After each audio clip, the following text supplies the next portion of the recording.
I can prove to you that Jesus was a Muslim in less than 60 seconds. All right, Canyon, let's see if you can do it.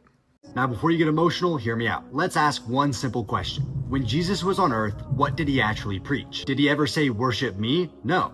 Jesus' main thing that he came to preach is that he is the God of the universe who took on flesh to be crucified and then rise again on the third day. Which is hugely problematic for the Quran, because in Surah 4, 157, it states that Jesus was not crucified. So the main teaching of Christ is contradicted by the Quran.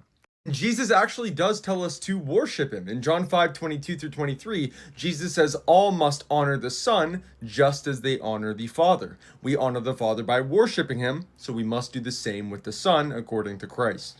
And in all of these verses, Jesus is explicitly worshipped, and he never denies it. He only welcomes worship. Did he ever say he was God? No. Did he ever claim to be anything more than a prophet of God? No. I'm going to show you some verses where Jesus literally calls himself God. But first, I want you to understand, it is a historical fact that Christ was crucified. Why was he crucified? Because he was claiming to be God. He was committing blasphemy according to the Jews. Now, in John 8:58, I know you guys have heard this, Jesus says, before Abraham was born, I am. Jesus is claiming to be Yahweh. In Exodus 3:14, God tells Moses his name is I am that I am, to tell them I am sent you. So when Jesus says, before Abraham was born, I am, the Jews know exactly what he is saying. That's why they pick up stones to stone him for blasphemy, for making himself to be God. In Revelation 22:13, Jesus calls himself the Alpha and the Omega, the beginning and the end, the first and the last. Those are only titles that apply to God. Jesus applies them to himself.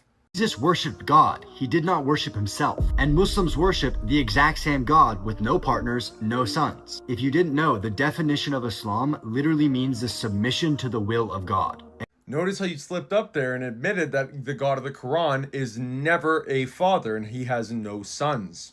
So how do you explain all of these verses that Jesus calls God his literal father? That is exactly how we know that the God of the Quran is not the true God. Because the God that Jesus worships is his father.